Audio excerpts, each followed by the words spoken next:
Look at my emo fringe, look at my emo fringe. Hello there, my loyal citizens or subjects. I don't know what to call you guys. Hi, how are you? Great, awesome, not so great. Well, I'm sorry for that. I hope your day gets better. My name is Queen Fangirl and I am back with another Susie Sunday. I should make that a jingle. I'm gonna make a jingle for Susie Sundays. Wouldn't that be great? You guys would love to hear me sing. I know you would. Between you and me, I'm not actually as good as I think I am. So you don't want to hear me singing, trust me. Okay, no. So I think I'm okay at singing. Like, okay, verging to good. But then, like, most of the people hear me sing and they're like, well, yeah, that's nice. So I don't know. Do I trust myself or do I trust 700 billion other people who are like, no, Susie, you're not that great at singing, calm down. I always get so distracted in these videos. I just start rambling on about random things. This whole video is basically just me rambling, so you know. If you're not used to it by now, then what are we on now? Like, episode 8? Something like that. If you're not used to it by now, then I would just kind of suggest you go and look at my other videos. Also, can we just take a second to like, my emo fringe is on point today. Like, I've put so much effort into getting this exact. Look at that. Side parting on point. Obviously, because my hair is my hair, it always looks kind of stupid and kind of bad, but you know, less stupid than normal. First of all, I want to talk to you about the corn of thorn and roses. The Court of Thorn and Roses is what I want to talk to you about. By Sarah J. Maas? I don't know how to pronounce her last name. But it's beautiful, beautiful books.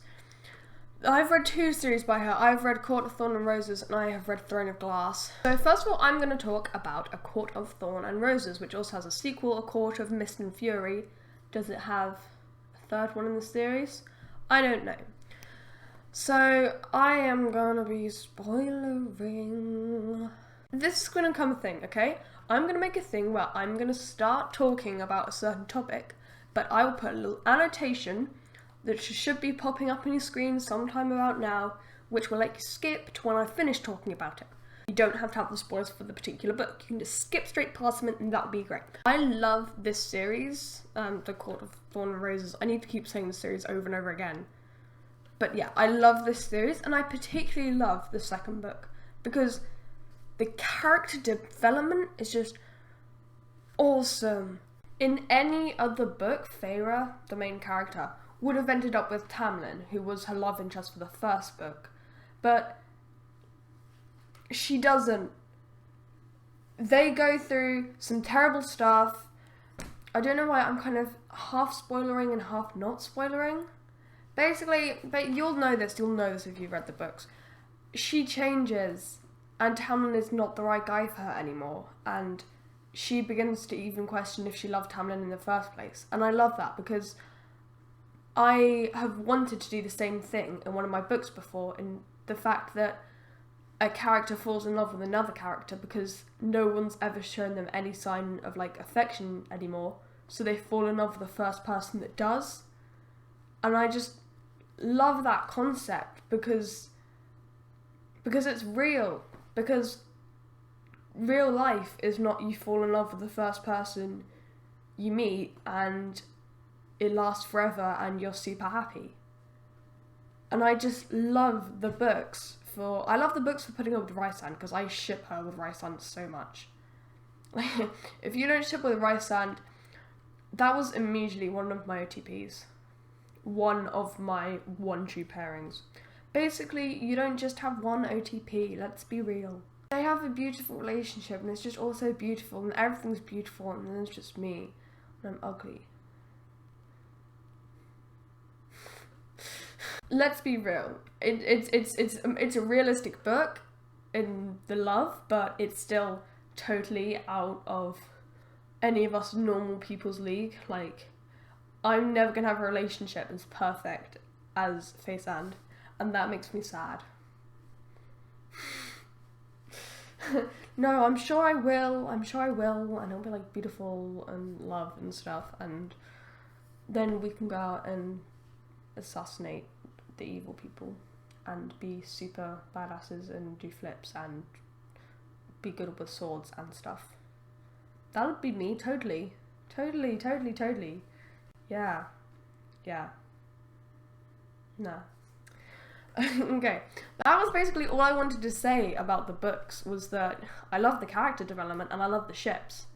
I mean, there's so much more I love about all of these books, but I have so much to talk to you guys about that, like, I'm rushing through everything. So, on to our next topic. We might as well just go on to Throne of Glass. I just finished Queen of Shadows, thanks to one of my friends who lent it to me. Same friend who's also going to lend me Emperor of Storms soon, hopefully. So, that's the latest book in the series, for those of you who don't know. So, Throne of Glass is amazing. I'm not sure if I like them the same or if I like one of them more, because they have that similar sense of like danger and of reality, and it's like it's gripping worlds. It just you are taken to a new world, but it's different because I think it's a lot more politics based. Like, there's this whole world that has been invented, and all of the relationships between all the different countries and how they interact, that is a huge focus in these books. So I recently read Queen of Shadows and I loved it because, again, I'm going to talk about the ships because, let's be real, I'm a fangirl, I can't not talk about the ships. The thing with this book was that the storyline was so complex and so detailed that you couldn't not... Basically, you were just kind of carried by the plot.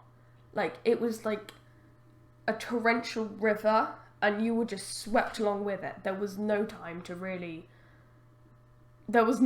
kind of make your own things because you were just so engaged with the plot. And as a result, I think every relationship that she has been in, I shipped at the time of that book. So when she was with Kale, I shipped that. When she was with Dorian, I shipped that. Now she's with Rowan, I shipped that. In hindsight, I don't think I ship her as much with Kale as I used to, but I think her and Dorian, when they first met, they would have been good together, but they've gone through so much that they have changed and they won't work together. Do you know who I do not ship Dorian with, though? Zorsha. I did not ship him with her at all.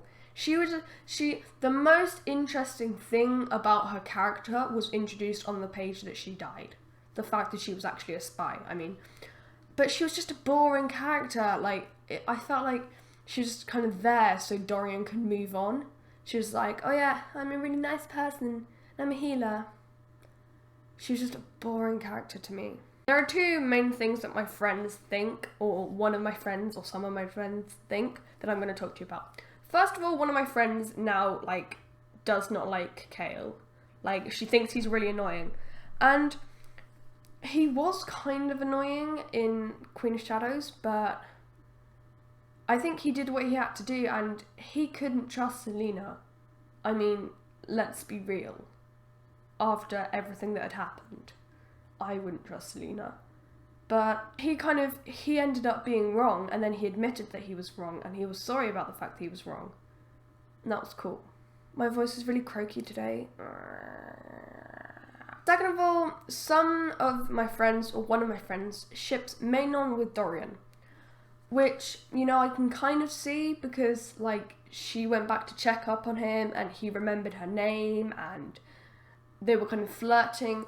But I think he was kind of doing all that stuff because he wanted her to kill him so that he would be free of the demon inside of him. I think that she reminds him too much of what he was before. I think he's definitely changed. He is well on his way to becoming a beautiful broken character. Have I explained to you guys what that means? I'll explain it some other time. He is well on his way to becoming a beautiful broken character, but he's definitely broken.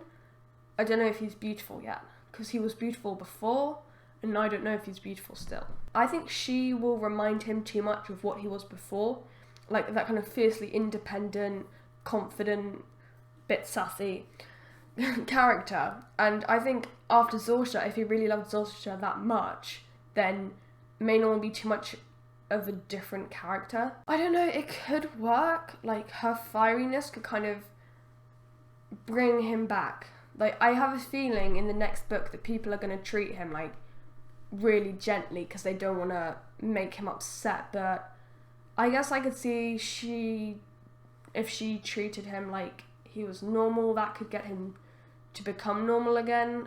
His normal personality, I mean, before. I don't know. Saying this, I'm starting to ship it more, but I don't think I actually ship it, like, properly. Okay, that's enough about that. Also, I'm gonna just say this, but I do not ship, I'm trying to think of their ship name now, Saloan? I do not ship Saloan as much as I ship Faysand. I do ship Saloan. I don't even know what the ship name is, okay? I do not ship Selena and Rowan as much as I ship Feyre and Faysand. I mean, I definitely ship it, but just not as much. I don't know. Just a little point thrown out to you guys there. This is just the shipping episode, by the way, because I've just looked at the thing that I have on my list next, and that is, do I ship Rorpius, or do I ship Scalbus, or whatever Scorpius and Albus's name is? Because I realised that I never actually did a reaction to Harry Potter and the Cursed Child. Scorpius is definitely my favourite character because he's such an adorable cinnamon bun. He's just so cute. I love him. He's adorable. Anyway, I used to ship Rorpius a lot, but that was literally because I shipped Hermione. I don't know how to explain it. I think Hermione, in the right circumstances, would be very cute together. But, like, as the characters are, I don't know if that would work. Anyway, I used to ship Rorpius, like, almost entirely in the fact that they'd be, like, a miniature version of their parents, so we could kind of live out Hermione through Rorpius. But they're totally different characters, and I don't even know how I want to feel about Rose and Scorpius. Because, okay, so Scorpius obviously has a crush on Rose, because he asks her out, and, like, it's kind of suggested that they might get together. But their personalities, I feel like I don't ship them as much together as I did before I knew what their personalities were like. On the other hand, Scalbus, they have a proven, very tight-knit friendship.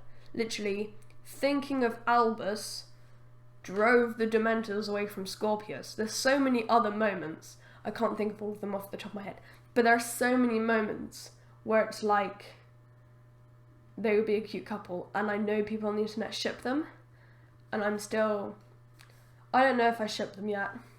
I do not know if I ship them. It's hard. It's a hard life being a fangirl. I just don't know. Okay? I just don't know. I cannot get better than that. I can, I swear. I'm a level 9 in drama. I didn't get into my school play though, which sucks. But you know, I'll do my own stuff. I'll make a short film and then I'll star in that, and I don't need a school play. I wasn't super upset that I didn't get into the school play. I'm not still really salty. What are you talking about? No, I'm joking. Okay, well the only other thing I can really talk about is the Trials of Apollo, the Hidden Oracle, because I never did a reaction to that either. So basically I read it the first time and I was just so excited that I didn't know what I thought.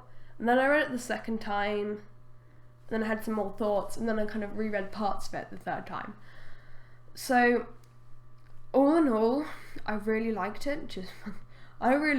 Just because, you know, continuation of Heroes of Olympus. I think Meg's character, I'm still not sure about her, because I feel like we were kind of supposed to like her from the start, and then when it turns out she betrayed Apollo, like, it was all really sad and stuff. And it was, but I didn't feel like a connection to her from the beginning. However, we did have we did have Will and Nico in there doing cute relationshipy stuff and being in a relationship, which I liked. I liked too much. They are so cute. Adorable. However, I think the way that Leo came back, like the fact, okay, them lining up to punch him on the arm, I can kind of, that was funny. That was something that I think would happen because you know it's Leo. But the fact that he like sent them a message like, "Hey guys, I'm not dead by the way. I'll be back soon." I don't know about that. I feel like I want him to have a big dramatic. He comes back and everyone's like, "Oh, but you're dead." And he's like, "Not dead." And then Percy's like, "Oh, it's Calypso." And Calypso's like, "Oh." And then Annabeth is like, "Okay, Percy, this is the point where you run because she is not like very happy with you, and I'm not very happy with you, so run now." And then Percy's running away, and then Leo's hugging everyone, and then it's all amazing, and then Festus is happy, and then they're all happy, and it's just all beautiful. I haven't put too much thought into how he would come back. What are you talking about? You know what? Run out of things to say. So I hope you enjoyed this episode of me rambling about a load of ships. I don't know. I feel like I was just kind of wasting your time. I'm sorry. Well, despite the waste of time, I hope you enjoyed this. You know, if you did, do whatever you want, you know. Do whatever you think is right, you know, like, I mean, I don't want to suggest anything for you to do, like, but whatever, you know, you could subscribe, or you could comment, or you could thumbs up, I don't know. My life really is kind of strange.